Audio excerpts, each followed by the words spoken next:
Good morning, you guys. I hope you guys are having a great morning today. I just wanted to get on here and talk about how love covers a multitude of sins, and because God had me in the book of Luke last night. As I was reading it, I cried because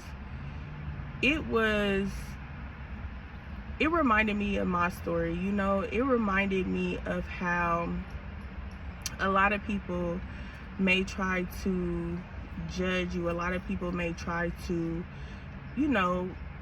look at you a certain type of way because you may be going through a lot of things, going through a lot of stuff, and you want to start really walking with God wholeheartedly.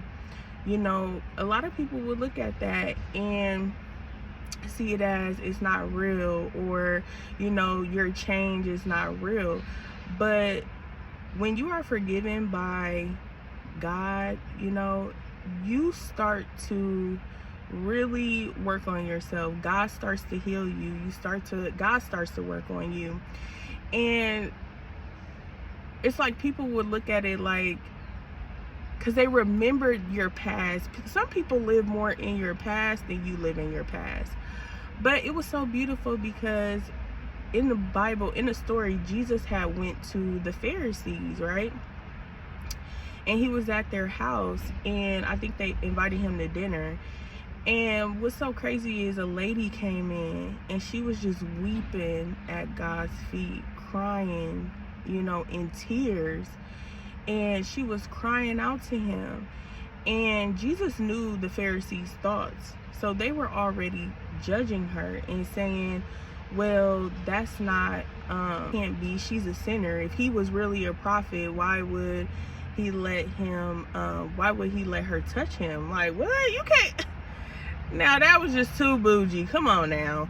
But but I'm like, what? So, but that's how they thought. If you was a sinner, you wasn't, you can't be. But Jesus forgave her. Jesus seen her heart, because it's about your heart posture.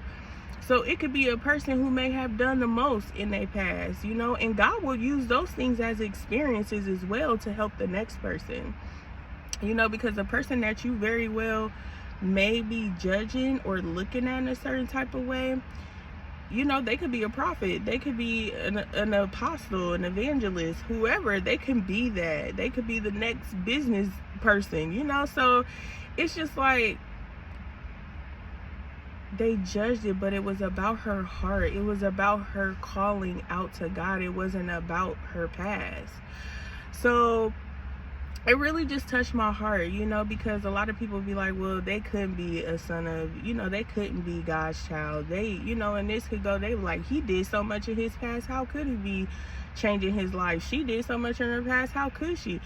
But it's about your heart. It's about, you really wanting change, and you being repentant and really seeking God on that. God sees us as worthy. God sees you, as worthy. Like, a lot of people will try to bring up your past to deter you. Sometimes they may not believe that you really are changed.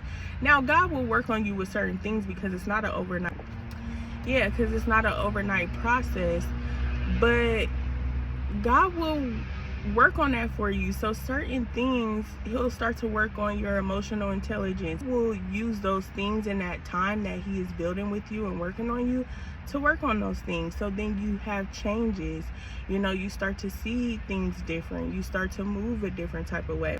They looked at the fact that she was a sinner, but Jesus looked at the fact that she was repentant, that she was grateful, that she was, loving. She showed she wanted to be forgiven. She showed she wanted to heal. That's what God was looking at. So it's almost, he even had another parable in there where it was a debtor, and the debtor, it was two people. One owed 500 and the other owed 50. And Jesus asked the disciples which one would be more grateful, or which one would be more, thankful? And the disciple said, the one with the 500. And he said, you judge rightly. And that's because, people may look at like he or she, oh, they did too much. They did too much in their past. They've done too many things to be redeemed. But Jesus is looking at their heart. Jesus is looking at, okay, they are really seeking me. They really are repenting, because nobody's perfect. Okay, so it's chapter 7, and I'm going to start at 44. And he turned to the woman and said unto Simon, seest thou this woman? I entered into thine house. Thou gavest me no water for my feet, but she hath washed my feet with tears, and wiped them with the hairs of her head. Thou gavest me no kiss, but this woman, since the time I came in, hath not ceased to kiss my feet. My head with oil thou didst not anoint, but this woman hath anointed my feet with ointment. Wherefore I say unto thee, her sins, which are many, are forgiven. For she loved much, but to whom little is forgiven, the same loveth little. And he said unto her, thy sins are forgiven. So he forgave her, so he forgave her because she was grateful for it. She was showing that gratefulness. She was showing that repentant heart, So it's like how they were judging her and calling her and saying that she was a sinner. There's no way that he could touch her. There's no way she should have touched her. All types of stuff. And that lady's heart was in the right place. That lady's heart was so grateful to be forgiven. And God told her her sins are forgiven. So it's like, people will try to tell you that, oh, you can't do this, or, there's no way that change is real. There's no way that, but God works on you. It's not an overnight process. He'll start to work on, your reactions to things that you respond to.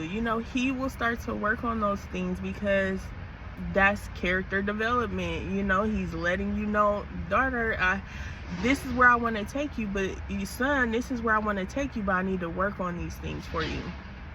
So that's why it's always best to not judge, because the person that may have done the most could very well be the person that wants to change their life wholeheartedly, and God sees their heart.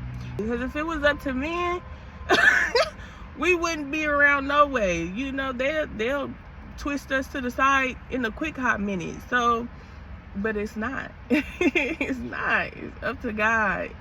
So I just wanted to get on here and give that message. I hope you guys have a good rest of your day, and I will talk to y'all later. All right, bye.